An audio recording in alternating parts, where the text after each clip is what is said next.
Hello everyone, I'm Tommy with Studio Sense, and today I'm bringing you a small, humble, yet exciting mini fragrance haul. You've probably walked by these fragrances several times before and wondered whether they might be interesting or boring or generic.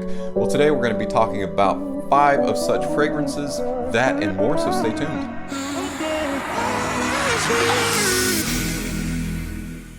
Hey guys, and welcome back. Remember in high school when you saw the cool dude walking by and he wore a really cool looking stylized t-shirt and had OP on it? And you're like, OP? I'm down with OP.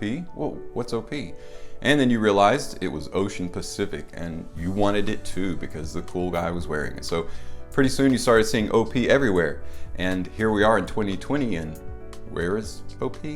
I'll tell you where it's at. It's right here at a rack store. So we're going to take a look today at Black for Him. This is actually an Eau de Parfum edition, so let's check out that presentation.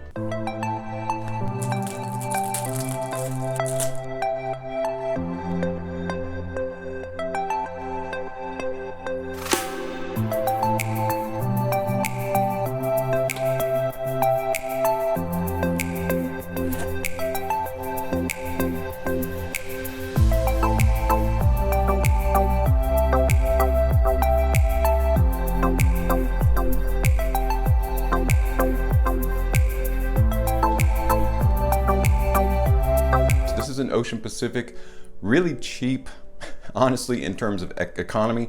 Cheap fragrance. I don't anticipate that the smell is going to be all that great. This, of course, is an EDP. Tangerine, bergamot, tomato leaf, and black currant are found in the top, so some interesting notes there. We've got black pepper and rose in the mid. We've got patchouli, sandalwood, and several other woody notes that it's resting on a base. So according to the formula, the note profile, it probably isn't going to smell bad, but it's probably going to smell very cheap, very synthetic. Let's give it a shot.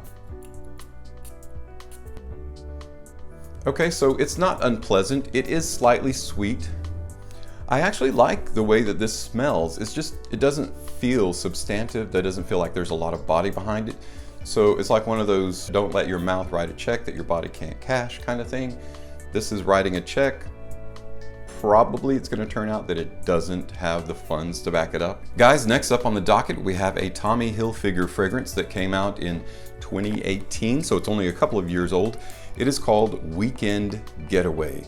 And man, does that sound good right about now. I don't want to go full on TMI, but give you a little bit of a State of the Union address. Our dog is a little Yorkie and he likes eating whatever he sees. Like if it's a ball of hair laying on the floor, he eats it.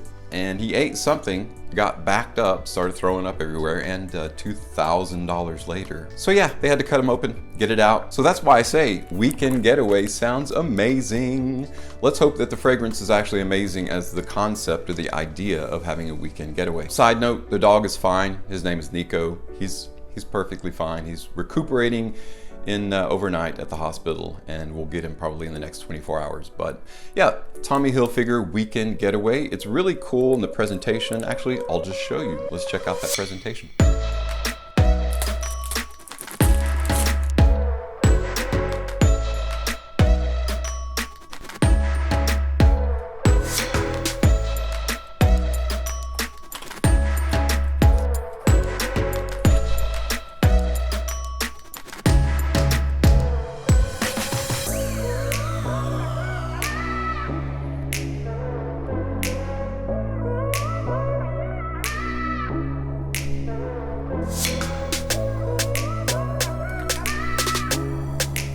Clary sage, white pepper in the top. You've got bergamot and red ginger in the mid, resting on a base of vetiver and sandalwood. So I like the simplistic approach because, as I've said in videos past, simplistic to me equals elegant.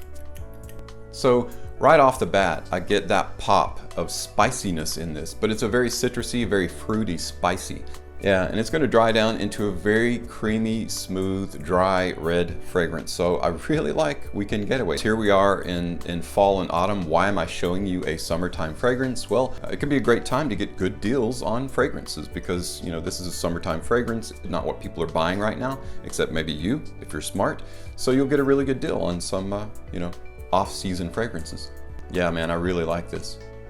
This is, just like the name implies, going to be a casual wear fragrance. Even if it has just average longevity, that is very much worth it for the price that you pay. And Tommy Hilfiger is a nice nostalgic brand with a lot of good associated memories. Next up is a fragrance from Alfred Dunhill called Dunhill Edition for Men. Now this fragrance came out in 1984. Let's check out that presentation because it hasn't really changed since then.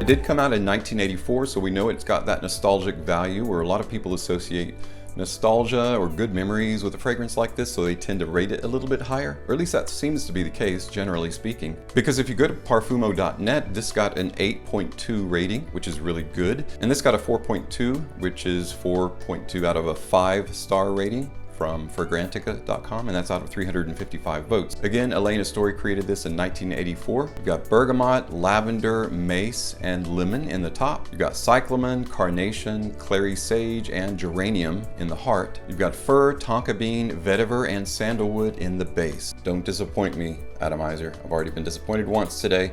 There we go. Dang, shoots it across the room. Okay. So you've got, and definitely a 1980s style fragrance. It's got a lightly smoky edge to it, immediately recognizable. A balsamic type of kick to it, but it rides that really nice balance. Cooler weather is here. This is the type of fragrance that punches through layers of clothing. This is a nice find, a very nice find. I see why it's highly regarded in terms of the ratings on both Parfumo.net and Fragrantica. So I can see why people rate it highly. This is not an energetic, youthful, vibrant fragrance. This is a settled, but forward-thinking, forward-moving. This is hey, I own a construction company. I get things done. I build things. I make differences in people's lives, but I'm set in my ways. I'm mature, know what I want, know how to get it kind of fragrance. If that's kind of the way that you want to be perceived, this will be the fragrance that you want to definitely wear. So as such, it will lend itself to some formal, like dressed up, not necessarily upscale, but like suit and tie would be appropriate for this. And also casual wear. So it's going to be very versatile as a result. Dunhill Edition for Men. Guess as a fashion house kind of gets some negative press because they're what's considered a low-end fashion designer, and I have appreciated some of their fragrances in the past, and some of the Guess Seductive fragrances are actually pretty good offerings. Today we're going to be looking at Guess Seductive Homme Noir. Let's check out the presentation.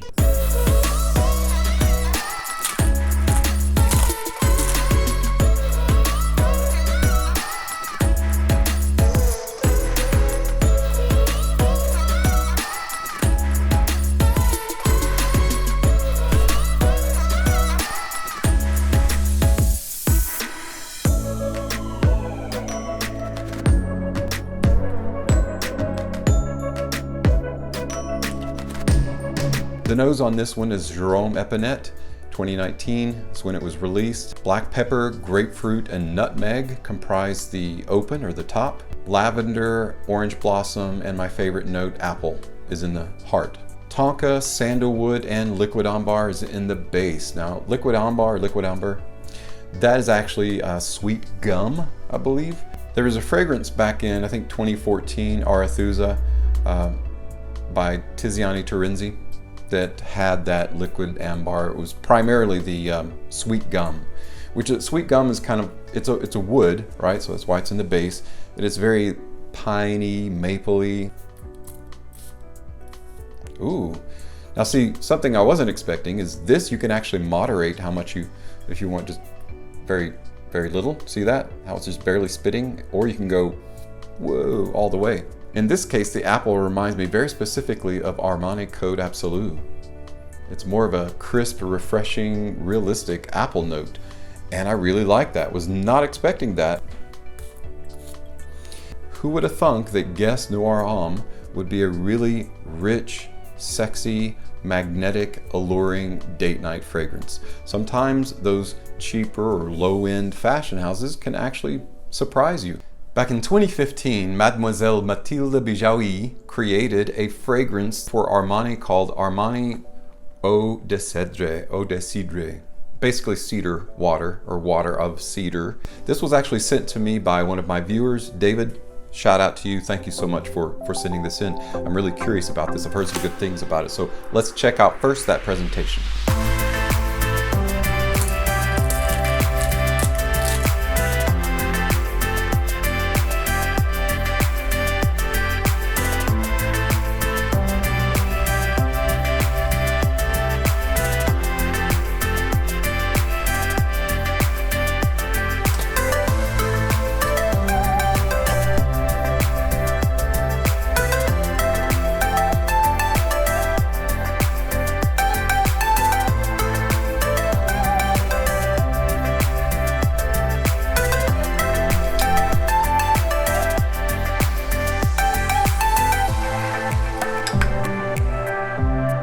Eau de Cedre or cedar water is in eau de toilette concentration. Beautiful bottle. I like that presentation a lot. Of course, green is any variation is my favorite color. A really good cedar in a base of a fragrance can set it off. In the top, we've got bergamot, we've got lemon and violet leaf, cumin, sage, and cardamom comprise the heart. And of course, gotta have cedar. Got cedar in here. There's a tea note, like I think it's black tea, and then soft suede in here. So this sounds like with those notes, it's not going to be like really pungent, but a very soft yet extremely masculine fragrance that's going to be hopefully strong on the cedar side, or cedar centric as I like to say. Let's check it out. Oh yeah, I really like that atomizer. This one brings a smile to my face. Got a little bit of punch. Probably sublimated by the lemon, the cumin, and the sage, some of the other spices that will fill out the edges. I am getting a strong sense of that cedar though as this dries down.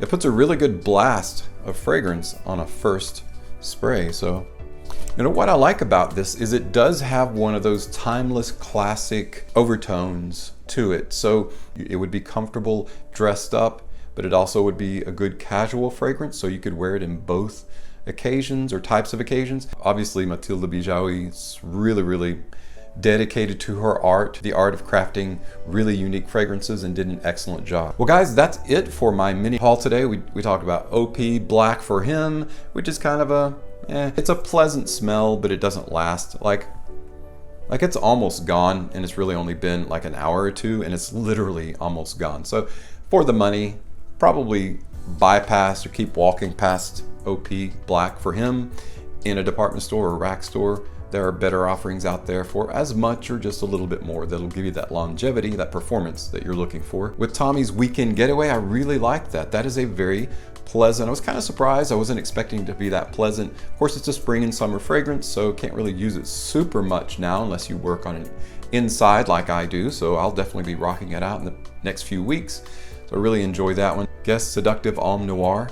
I really enjoy that fragrance. That was the surprise out of this haul. Well, Armani, Eau de Cedre, and the Guess fragrance, Seductive Homme Noir. So didn't expect it to be as deep, dark, dense, multi-layered, and as magnetically attractive as it is. So this is a good date night fragrance. Highly recommend that if you see this. The only thing I don't like about it is the lid. Why is it like this? You don't have to play spin the bottle. You can play spin the lid. There you go. Give you an activity for your date night fragrance. Next, we checked out Dunhill Edition. This is a great blast from the past that is still relevant today. There's still some relevant notes in this. It packs a punch just like Encre Noir does. It gives you a little bit of that smokiness. I'd say the third of the smokiness and the inkiness of an Encre Noir from Lvly. So you got that in there. You got that manly, masculine fougere type fragrance that is very mature, and it is for the boss. This is a boss fragrance for a boss man. There you go. Thanks so much for stopping by and checking out my mini haul today. As always, thank you so much for your support on my channel. I'm Tommy with Studio Sense, and I'll see you next time.